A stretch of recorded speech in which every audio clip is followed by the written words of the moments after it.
We live in a day and age that is in dire need of role models. I think every single school that I go to, every community center, no matter where I am, when I talk to the authority or leadership in charge, they always talk about how we need more role models for our young people. And I can think of no better role model than the Prophet Muhammad Sallallahu Alaihi Wasallam, peace and blessing be upon him. When I look at his life, I find something so remarkable. And this is why he's such a high role model. This is why I personally love and respect him so much, is because he is such a congruent person in his life and in his speech.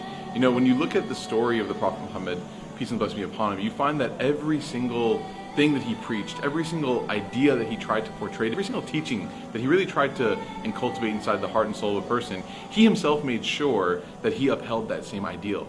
And what's interesting is that, you know, as you get closer to a person, you begin to become more privy to their flaws, their deficiencies. So if you ask like people who have met me once, they might say that I'm a really nice guy. Then you ask people who know me a little bit better, they might say, yeah, he's nice, but you should see he's kind of like lazy. As you get closer and closer like to family members, like my mom or my sister or my wife, they might have more criticism. Why? Because they know me better.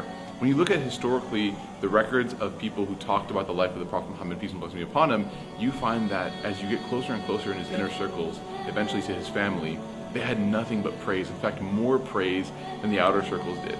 That's such a remarkable characteristic. You really don't find that in history. In fact, with other historical figures, you might find that the more you learn about their personal lives, the more you start to get disenfranchised with their mission or their goal, right? Because you're like, wow, how could someone who has such a high ideal, such a high message and mission in life, how could they treat their close friends and companions like this, their family and friends like this?